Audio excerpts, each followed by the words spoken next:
ప్రస్తుతం టాలీవుడ్ మొత్తంలో బాగా బజ్ క్రియేట్ చేస్తున్న సినిమా గౌతమిపుత్ర శాతకర్ణి. అయితే ఆ సినిమా రన్ టైం కేవలం 130 నిమిషాలని అనౌన్స్ చేశాడు క్రిష్. అదే ఇప్పుడు సినిమాకు మేజర్ ప్లస్ పాయింట్గా మారింది. అంత తక్కువ టైంలో గ్రాండియర్తో ఉన్న 4 భారీ వార్ ఎపిసోడ్స్ అంటే ల్యాగ్స్కు, కథ డీవియేషన్కు స్కోప్ ఉండదు. పైగా సినిమాను బ్యాలెన్స్ చేస్తూ ఫస్ట్ హాఫ్లో 2, సెకండ్ హాఫ్లో 2 వార్ సీన్స్ ఉంటాయట. అలాగే సినిమా ఎండింగ్లో కూడా గౌతమిపుత్ర శాతకర్ణి విజయం వరకే చూపిస్తారట. అభిమానులు ఫీల్ అవ్వకుండా ఆయన చనిపోయే ఎపిసోడ్ను చూపించడం లేదట.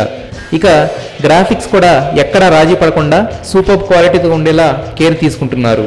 పైగా బాలీవుడ్ నుండి హేమమాలిని, కన్నడ నుండి రాజ్ కుమార్ పెద్ద కొడుకైన శివరాజ్ కుమార్ కూడా ప్రధాన పాత్రలు పోషించడంతో సినిమాకి అన్ని రకాలుగా హెల్ప్ అయింది.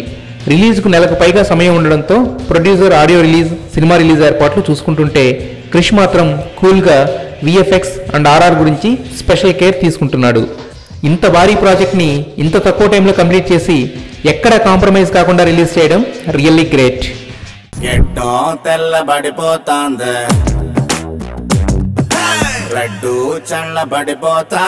ముదులంటే నాకు చాలా అసహ్యం. చూడు గుండ్రంగా ఎలా ఉందో, ఒక వంపు లేదు సొంపు లేదు.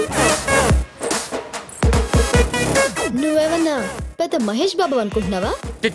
తిడతారేంటండి? నొత్తినాయలా